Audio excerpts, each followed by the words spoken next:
కొంతమంది మనస్తత్వం ఎలా ఉంటుందంటే, వాళ్ళు నన్ను బాధ పెట్టారు కాబట్టి నేను ఎందుకు ఊరుకుంటాను, వాళ్ళకి రివర్స్లో నేను వారికి ఖచ్చితంగా సమాధానం చెప్పి తీరుతాను, వాళ్ళకి ఖచ్చితంగా బుద్ధి చెప్తాను, నాకు టైం వస్తుంది అప్పుడు నేను చెప్తాను అని అంటూ ఉంటారు.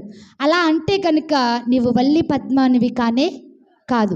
నువ్వు వల్లి పద్మము వలె దేవుని దృష్టిలో ఉండాలి అని అంటే, నీవు గాయపరిచేవారు నీ చుట్టూ ఎంతమంది ఉన్నా, బాధించేవారు ఎంత ఉన్నా, అయితే బలహీనతలు నీ చుట్టూ ఎన్నున్నా కానీ వాటి విషయంలో వారి మధ్య నువ్వు ఎలా ఉండాలని అంటే, దేవునికి ఇష్టమైన దేవుని కొరకు మాత్రమే కనిపెట్టుదానుగా నువ్వు ఉండాలి. స్తోత్రం కలుగును గాక. హల్లెలూయా.